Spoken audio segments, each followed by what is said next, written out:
Sir ये सदर Trump जो है वो बार बार पाकिस्तान भारत की जंग का जिक्र क्यों करते हैं? देखिए, डोनाल्ड ट्रंप ने तकरीबन कोई 30-32 बार दुनिया को यह बता दिया है कि मैंने पाकिस्तान और भारत की जंग को रुकवाया। ये दोनों मुल्क एक बहुत बड़ी लड़ाई लड़ने के लिए जा रहे थे और बड़े लेवल के ऊपर जो है वो डिस्ट्रक्शन हो सकती थी, लिहाजा मैंने इंटरवीन किया है और मैंने इनको कहा कि भाई आपस में लड़ाई नहीं करनी, आओ बैठो बैठ कर ट्रेड करते हैं। ये उन्होंने क्या कर इस लड़ाई को रुकवाया।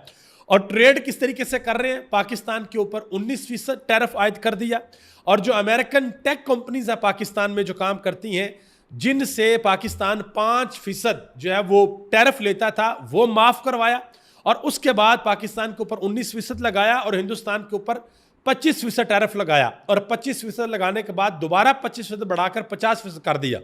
तो एक तरफ तो वो ये क्रेडिट लेते हैं तो मैंने लड़ाई रखवा दी ट्रेड करने के लिए, बिजनेस करने के लिए, और दूसरी तरफ दोनों मुल्कों के ऊपर देखिए पाकिस्तान के ऊपर जो 19% टैरिफ आयद किया, ये कम नहीं है, ये हमारे लिए ज्यादा है। और इंडिया का तो खैर उन्होंने बेड़ा गर्क ही कर दिया है।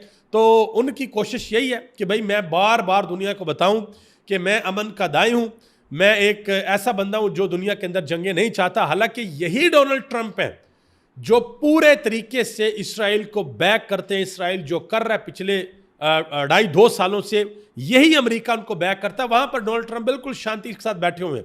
वहां पर अभी तक कोई बड़ा ब्रेक थ्रू नहीं हुआ कि वहां पर सीज फायर हो जाए या वहां पर जंग बंदी हो जाए। वहां पर जो नेतन्याहू चाहते हैं, जो इसराइल के वजीर आजम है, वो वहां पर हो जाता है। लेकिन यहां पर वो क्रेडिट लेते हैं, जी मैंने लड़ाई रखवा दी, इनको चाहिए कि वो लड़ाई भी रखवाएं। असल में एक और मैं आपको यहां पर टेक्निकल पॉइंट बता दूं, ये लड़ाई क्यों रुकी, रशिया और यूक्रेन की लड़ाई अभी तक क्यों नहीं रुकी। अगर वो हिंदुस्तान और पाकिस्तान की लड़ाई अपने असर और रसूख से बंद करवा सकते हैं तो वो रशिया और यूक्रेन की भी बंद करवा सकते हैं।